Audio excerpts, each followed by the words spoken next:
Hi there and welcome to P.I.M.P. Prison is my playground. Trying to find my chair. And today I'm going to tell you about a raid I was in. Boy, totally unexpected. So a lot of things really started happening in my life when I was 18 years old. I was getting ready to have a baby at 19. And at this time, my daughter was born. Me and my baby mama were separated. And while I was away, she signed my daughter over to my mom, gave my mom custody of my daughter, and left for California, which is perfect. But I'm still on the run for some bad checks and stuff, and this was right before I had ran the dude over, and I'm over at Bud's house, and my buddy Wesley Waller. I don't know how I hadn't seen him in years, and this is my road dog, man. I mean, my down. Oh man, do for whatever for, have done, and he's one of those dudes that really reciprocates. Um, he was one of the dudes that taught me about jail and prison before I got there, and he's dead now, and he overdosed, and I've wanted him on this channel so bad, man, and now all I got is a crazy video where he was chasing this dude that had a damn AK-47 pointed at him around the gas station. But anyway, and this actually involves him, so it ties in perfect. So, how I find out is I wake up from a party and at my house, and he's in my bedroom. I had passed out on the floor, and he's in my bedroom with this hot chick. But I don't see them. I just see two bodies on my bed. So I just go over and snatch the damn blanket. What are y'all doing up? Oh shit, they was close. And he goes, damn dog, I'm sleeping. Give me the fucking blanket back. So I threw the blanket on him. And I was like, man, I'll be here all day, man. I can't wait to talk to you. Get some rest. But he had got up. I woke him up. He come out again, introduced me to his girl, Beth. Said they stayed out in Seven Springs, North Carolina, which is like right before Kinston. I was like, hell yeah, that's what's up. He said, man, come out there and stay with me. You ain't doing shit. And I had a job. I was staying right there. I mean, I was good. And he's like, nah, dog, come on. You like it out there. She stays out in the country. It ain't nothing but cornfields and shit. You ain't got to worry about the law or nothing. And he said, I could probably get you on working where I'm at. I said, nah, man, I'm making good money and shit. Nah, I ain't gonna do it. But I appreciate the offer, though. I appreciate the offer. So I went to work. I was working with Onslow Paving and Graving and Atlas Brown's company, and really good people. But this particular day, and they had just got a new safety boss, and when they first got a safety boss ever, and man, this was back in like 96, 97, something like that. And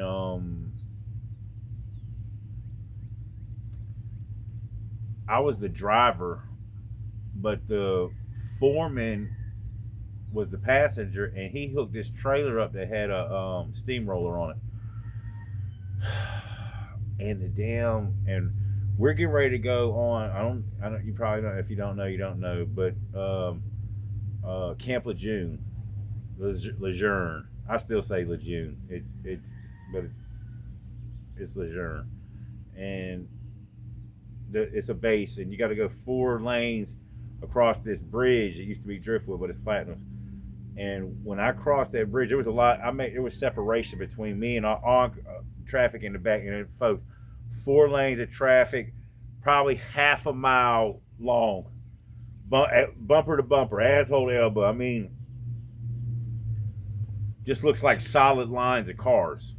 But luckily, there's probably maybe a 150-foot gap in between me and the last car in the cars closest to me. There's a wall of damn vehicles, people.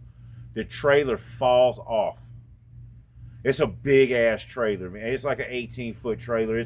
It's a big ass steamer. It's bad trouble about to happen.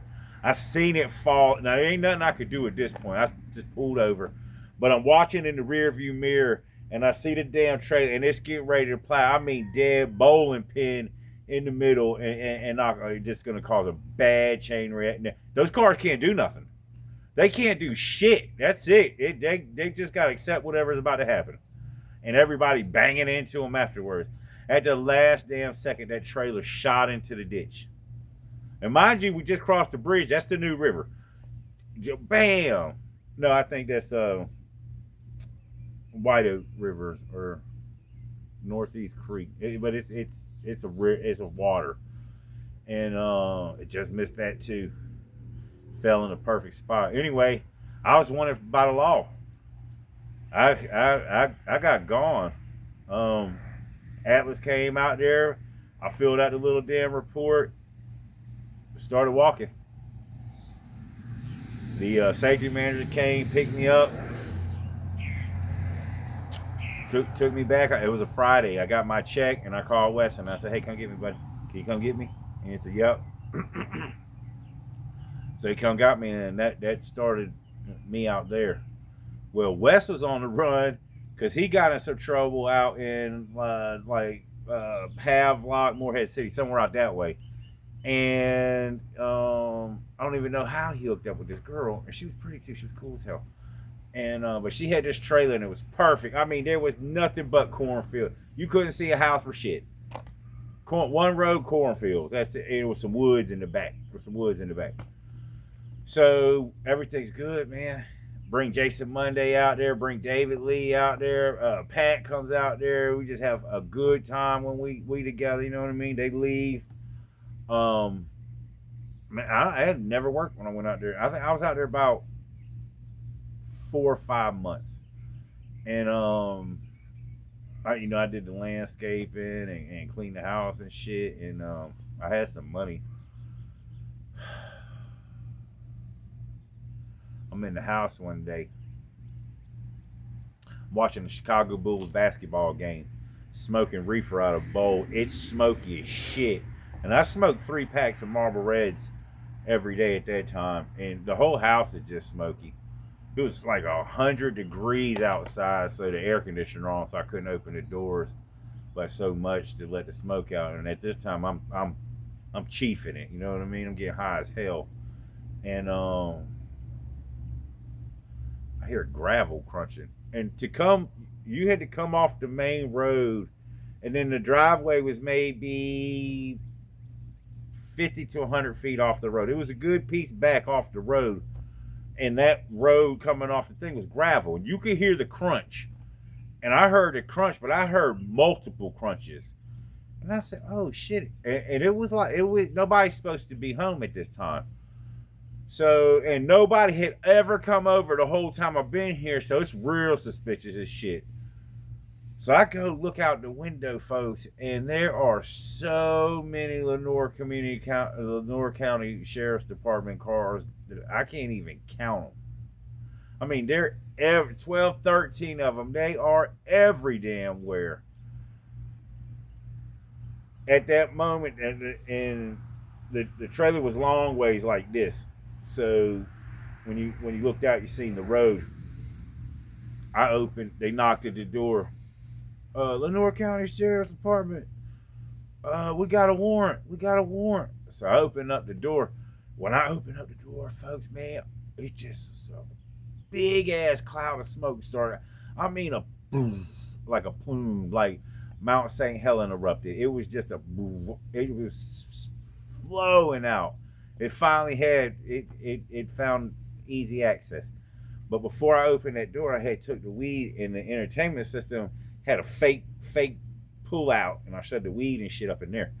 So I opened up the door, the weed comes out. It was like, "Hey, we looking for Wesley Waller. I mean, ain't no Wesley Waller here." They was like, "Well, can you mind if we check the premises?" I was like, "No, I'll go ahead and check the premises." So they came in, and a couple dudes like, "Yo, man, it's too smoky in here. I'm going outside. I can't fail the piss test." And they left. And they're just coming in. They're all over the place. So I'm standing adjacent from the door, knowing my shit's going to jail. I know I'm going to jail. There ain't no doubt about it. They're going to ask me for my ID card. They're going to run it, see that I got a warrant for my arrest, and I'm going to jail. Well, Beth had hooked me up with her girlfriend, and pretty little Italian girl too, Bridget, man. She was beautiful. She called at that moment, and I needed her to. God, I needed her to.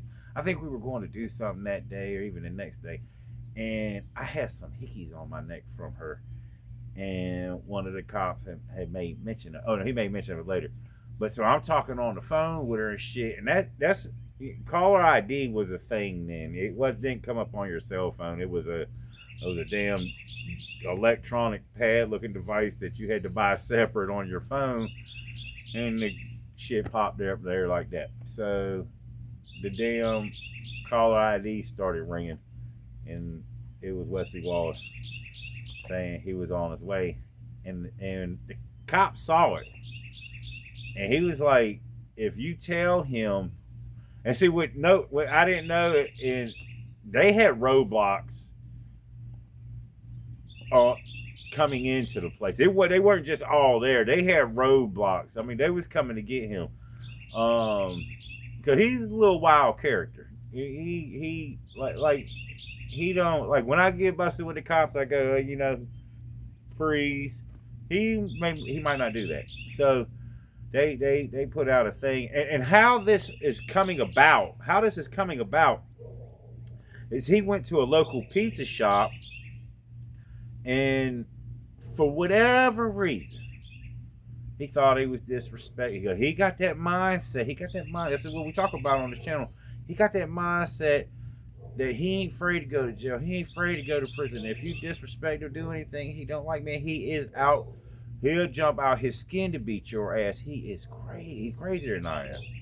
Cause I had some kind of a little bit of restraint. He didn't have much. Only one time I ever seen where I knew he was gonna do something and he didn't do shit. And I thought he had changed, and then 5 minutes later, he showed a little bit of restraint. Sometimes it's the best you can do. So anyway, but he was at that damn pizza shop and cussed the owner out and the daughter, and told them they're gonna beat their ass about what they got scared and threatened. And his girl lives there. They know all. Like her dad owns a big company and stuff. They all know who she is. They watched her grow up and shit. They can't do that. They called the cops. They said, oh, you got a warrant. Now they at the house, and now I'm hemmed up. Now I know they told me they didn't have no weed, and we've been smoking my weed, which was totally fine.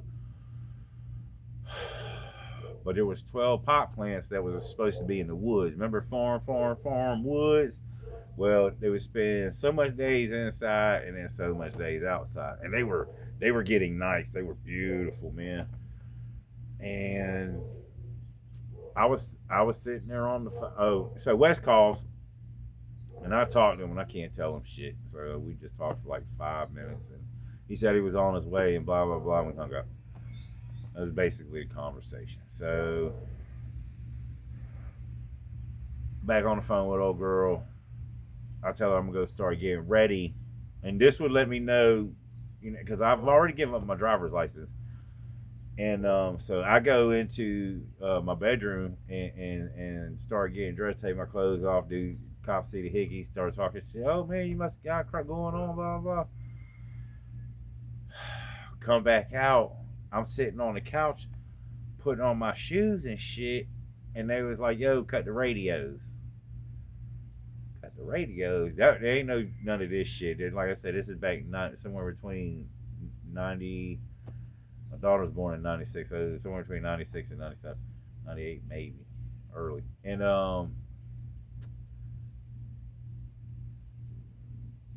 come out with 2 shotguns. Now the shotguns were Jason Monday's granddaddy's. And we didn't even have the damn right shells for him anyway and shit. But that wasn't even a fucking charge.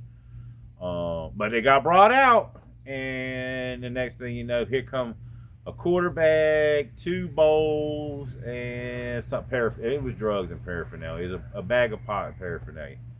So the charges are starting to pile up. But now when you got a gun with drugs, it changes shit. Then he come out with the fucking pot plants, man. I couldn't believe it. I was like, oh man.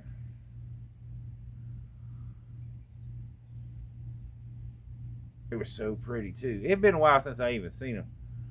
So he, one of the guys the guy that I had gave my driver's license to, he came back. He gave me my driver's license back.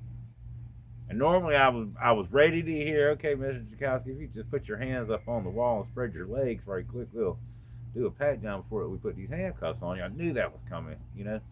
Sorry, I just saw 2 hawks fly by. It's so pretty out here, man. It's nice being free. Being locked up for 6 years really fucking sucked, man. So, and this one of them situations where it could have been more. Ooh, you're dodging bullets, man. I dodge bullets. They pack up everything. Just start filing out of the house.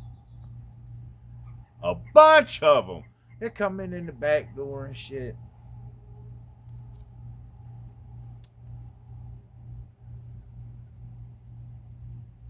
All right, Mr. Zakowski. Well, you have a good day. You got any questions?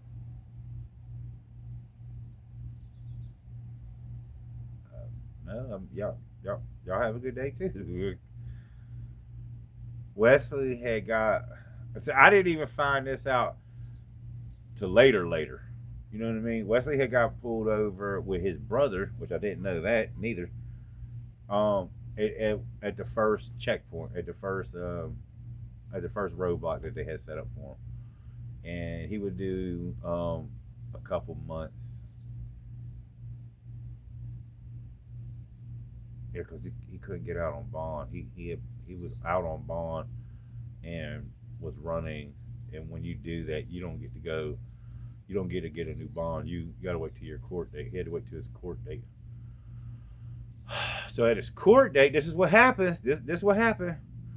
So when stuff like that happens and you get arrested, you get a sheet of paper. It tells you when you got to go to court. Shit. I mean, nothing happened. Like I was flabbergasted and didn't know why, but then I found out why. And I didn't find out why till years later.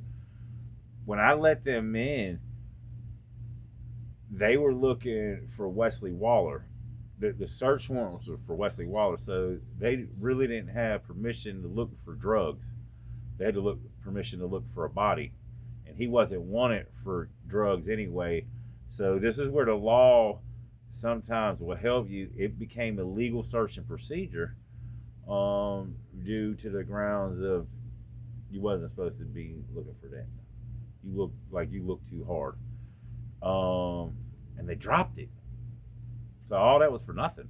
All that was for nothing. It was for naught. Just went as a bunch of paperwork that a bunch of people had to do, and the end result was nothing. It was wasted taxpayers' dollars. And just another incident where things could have went bad for me. I mean, that's not really a whole bunch of charges and shit. Maybe the shotguns might have been a problem. But they were old, dinged up shotguns. I mean, normally they would arrest you right then, but I didn't. My fingerprints wasn't on there, so I wasn't worried about that shit. I did shoot it, but I always find down all guns. I don't fucking play. That's the story for today, man. If you can, hit that like button, share the video, subscribe if you haven't. Just lets YouTube know you're willing to rock with me when I post new videos. And if you're out there doing drugs, committing crimes, and thinking it's cool, it's not, and you can really do something today and stop. You instantly change your life for the better. Instantly. All those worries, headaches, or heartaches, gone. You probably got to dig out of a hole, but you got it in you to do it. Appreciate you. Peace.